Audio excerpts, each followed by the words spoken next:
Hello and welcome aboard to the fourth and final video that I'm doing about the NEA persuasive piece that you're doing for your AQA English Language A-Level. This one is about the mysteries of doing a really fantastic commentary. So what's the purpose of the commentary? Well, clearly to reflect upon the writing process that you've gone through.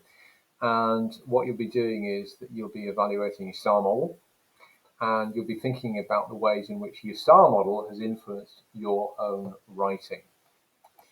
And don't think of the commentary as being an afterthought. It should be the same length as your persuasive text, i.e. 750 words-ish, give or take 50 words. And it's of equal importance in terms of the assessment marks. Speaking of which, here are the AOs for this commentary. So marked out of 25, just like your text was marked out of 25. And it's all the 5 AOs. So AO1 communication. So this is you using your linguistic terms that you've learned on this course.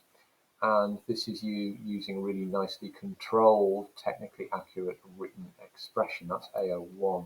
The AO2 is concepts, so analysis of linguistic features in the style model and in your own text.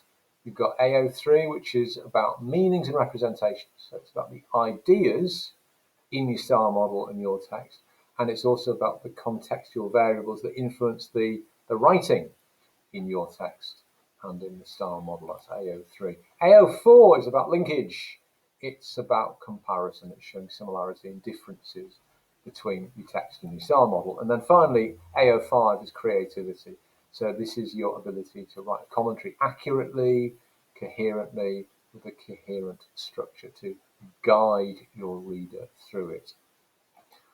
Okay, there's plenty of great advice out there about writing commentaries. I would really recommend that you go onto Dan Clayton's blog. He'll tell you a thing or two about writing commentaries.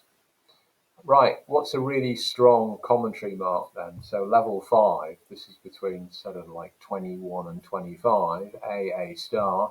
At this level, it's not just going to be analytical. No. It's going to be evaluative. Evaluative is that top range verb. It's going to focus precisely on how the text drew upon the conventional genre features, but in creative ways. So it's going to have a level of precision. It's going to be drawing upon all the different language levels, grammar and lexis and semantics and grammatics, all the rest of it, but doing it in a holistic rather than separate way.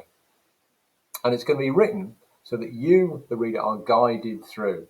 It's a completely controlled analysis. Now, your level 4, the level down, which is like a B grade or a top C grade, here the connections are not so much evaluated, but they're explored. So we've got explanation about language choices. We've got explanation about comparisons. There's some depth and detail, but there are going to be occasional inaccuracies as well. So at this level, there's a good line of thought, and the writing is mostly accurate, but it's not perhaps that completely controlled analysis that you're getting on level 5. If you go further down the levels, level 3, so C grade, D grade, we do have connections being made, but they're not being explored or evaluated. We have points being illustrated, so you've got some supporting evidence, but you're really lacking the kind of depth in that analysis. So most of the points made, they're valid, but they're pretty straightforward observations. And there is a structure to the writing.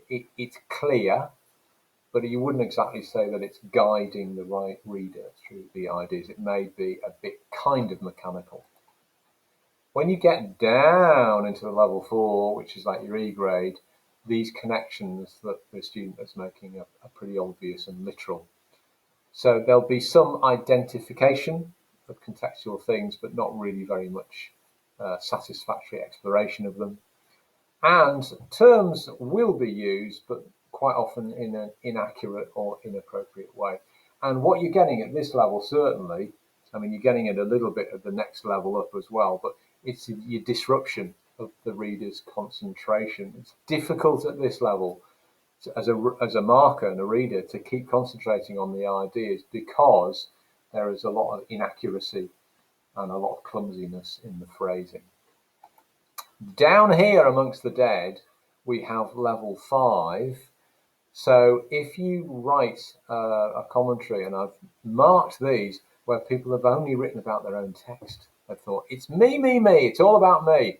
That is a big error, because you can't even get an E grade at that. So absence of comparison will prevent you from getting anything higher than a level 1, that should say. So that's a U grade. Okay, here's a section from a level 5 response. Let's have a look at it. Both texts draw upon rhetorical devices throughout, but they have different effects. Now that's nice, isn't it? Nice clear topic sentence, nice bit of comparison. It identifies the focus of the whole paragraph. Mirroring the rhetorical interrogative in my style model, my text also uses this rhetorical device in the headline. Are you a believer of organ donation? Okay, so we've got this second sentence which draws attention to the close style links between the headlines, and it does use an AO1 term, rhetorical interrogative. The phonological manipulation of believe sets a light-hearted tone to enable an easier approach to the controversial and sensitive topic of organ donation. The interrogative may cause the audience to question their current beliefs on organ donation and challenge their possible reluctance to the idea. Okay, so that's nice here. We've got nice development of ideas. We've got focusing on a precise phonological feature and linking it in with a possible audience response as well, which is your AM3. The second half of my headline, show your support for Max and Kira's law, uses the imperative show and the second person possessive pronoun your to directly address the reader, achieving synthetic personalization, and demonstrates power over the audience, commanding them to adopt a certain viewpoint. We've got nice linguistic terms, haven't we? So very precise linguistic terms, AO1, and also it's linked in to the AO2, this idea of synthetic personalization, which is that Norman Fairclough idea of a kind of illusory relationship that's created between a writer and a reader. My style model uses statistics throughout to inform the reader of the progress the nation has made in quitting smoking, and you've got a great big long quotation, in an attempt to encourage the decrease further. So this, what I'd say about this is the sentence needs to be linked better to the previous sentence. It reads almost like a new paragraph, doesn't it? So you need better cohesion. By the end of the 1980s, the figures had dropped to below a third in the UK. I've said that bit. However, as my text has an opposite purpose, to increase actions, I incorporated statistics to emotionally impact the audience and create a sense of urgency for change. And then we've got another long quotation there. Okay, so that's a nice sentence because it shows similarity and difference. And then we've got a final sentence here. A sense of urgency could also be inferred from the use of polysyndeton in my introductory sentence. This technique was not used in my style model, which relied heavily on statistics and factual information to convey their points. So you've got your final two sentences. They cover discourse, they're using key terms, they're making comparisons between your text and the style model. What's this getting? Well, overall, it's a controlled analysis, good sense of coherence, strong level of precision, and it's comparative throughout. So it looks pretty good to me. So what's going to be your starting point for writing your commentary? All glory comes from daring to begin. So start by summarizing in a single sentence your text. What's it all about? So what is your text about? What's the genre and mode of the text?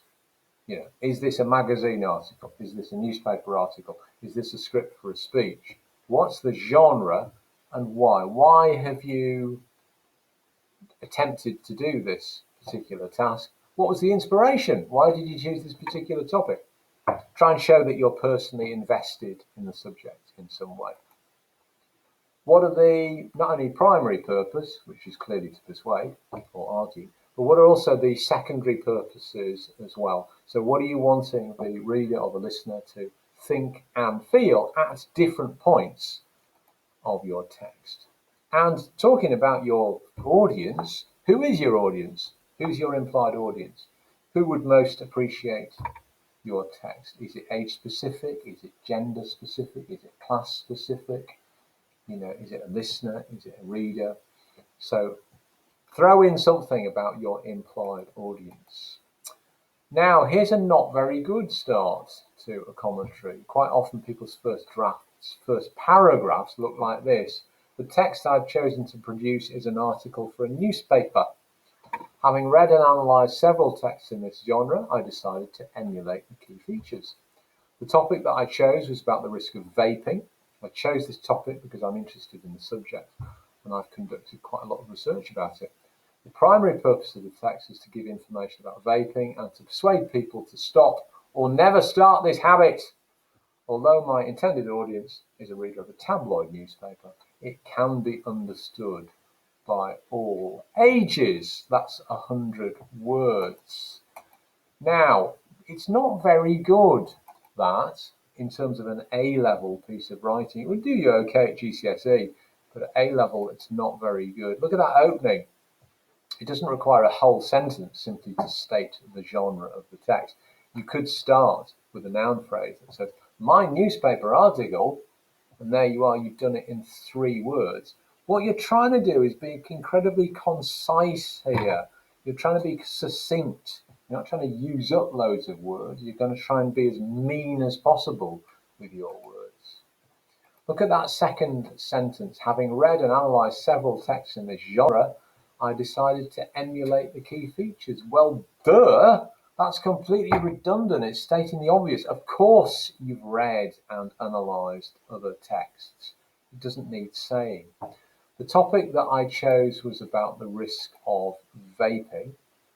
Again, that's a simple idea and it doesn't warrant an entire sentence. This information, it could be integrated into your first sentence. My newspaper article about the risks of vaping. And then we're going, I chose this topic because I'm interested in the subject and I have conducted quite a lot of research about it. Now, the point is that's bland. You're going to need a more interesting rationale of why you've decided upon this interesting topic. Okay. The primary purpose of this text is to give information about vaping and to persuade people to stop or never start this habit.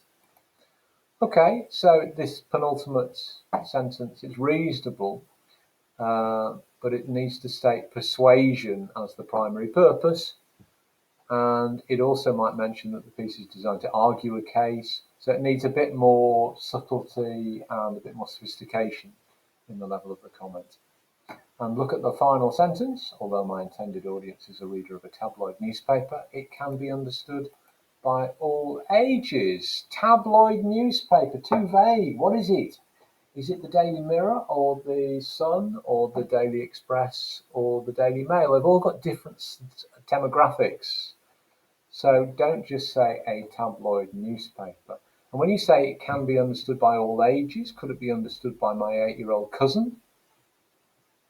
Probably not.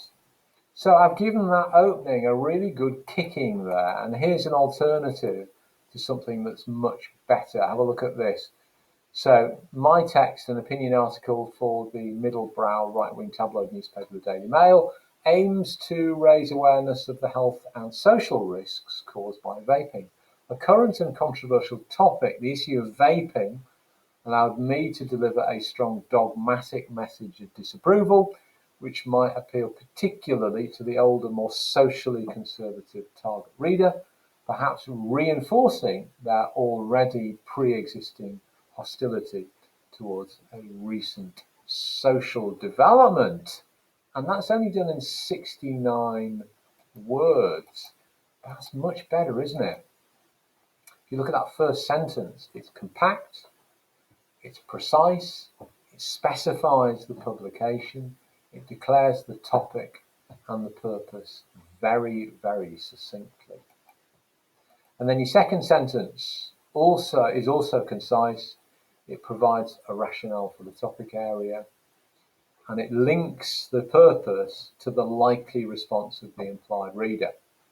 So it shows this person's done a bit of research. They know their onions about the implied reader.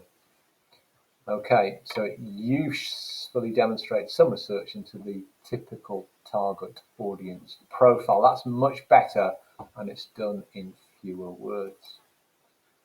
Okay, so there's your opening. Now, once you've established that about your text, then you need to go on to your style model. There you go. There you go. There's a style model. Why have you chosen this style model? Come on. I mean, what can you infer about the style model writer's purposes? What are the most interesting aspects of the style model? Could be any of these sorts of things. It may be that the opening demanded your attention particularly. It may be that the headline grabs your attention because it established the tone and the topic really successfully. Maybe it was the use of the writer's perspective. Maybe there were some kinds of persuasive devices that you really latched onto, things like syntactic repetition. Maybe you liked the ending. Maybe you thought the ending was very successful in creating a sense of completion. Maybe it was the way that the writer either followed or maybe departed from your expectations for the genre. So in that first paragraph, once you've done about your own text, then you have to supply a good rationale as to why you chose, out of all the millions of style models in the world, why did you choose this particular one? Here's an example of a student introducing her style model. I drew inspiration from my style model, Why the Brexit Judges Were Right, also a broadsheet political article positioned at Liberal Remainers with a strongly persuasive purpose. I was especially intrigued by the writer's use of pragmatic humour in the second paragraph, in which Nigel Farage is mocked for his extrasensory perception, the high register noun phrase implying that the former UKIP leader is delusional and conceited. Perish the thought. Cohesive devices such as interrogatives at paragraph ends, one of the many techniques I try to emulate, also added to the fluency of the argument. Good, isn't it? And we like drew inspiration. It's a well-chosen verbal phrase. It demonstrates that your style model choice actually provoked in you a strong positive response. Punctuation is controlled, isn't it? So there's the style model, single inverted commas round the headline, and notice the use of capital letters at the beginnings of important words. Silly little things like that, they're important in terms of your control, the AO1. And notice how the last part of the first sentence really neatly summarises the genre, the implied audience, and the primary purpose. And we've got this adverb also. This is nudging your examiner in the ribs, saying, oi, I'm doing comparison here. Now, in this second sentence, it hones in on a particular language feature. It identifies a language level, pragmatics, and it uses AO1 terms like noun phrase to discuss about representations. And then in your last sentence, you've got another distinctive feature of the style model, which is linked to the effect. Okay, so that's a pretty successful introduction to the student's style model. Then you're going to spend the rest of your essay comparing the features of the style model and your text. And of course, you want to be commenting on points of difference as well as similarity. So make sure that you're using AO3 keywords all the way through, meanings and representations, primary and secondary purposes, implied and actual readers, implied and actual writers, modal features, like is this a script or is this a piece of written journalism, or is it somewhere between the two, is it blended mode? intertextuality, discourse, community. These are your all-purpose AO3 keywords. Build your analysis around some crisp comparative topic sentences. Here are some examples. Both texts draw upon a range of rhetorical devices to persuade their implied readers. Bingo! Both texts use variety in sentence forms to position the audience's responses. Figurative and idiomatic lexis is used in both texts to achieve different purposes. Both texts manipulate the audience's responses through pragmatic references. Those are perfect comparative topic sentences. What you can't do on this is write for a whole paragraph about your text and then write for a whole paragraph about the STAR model. No, no, no. It's got to be comparative all the way through. So you've got to have comparison, linkage in every single paragraph. So you're going to be using the language of comparison. Here, these sorts of words here that denote similarity, these sorts of words here which denote difference. Good luck with your commentary. Can't wait to read what you produce.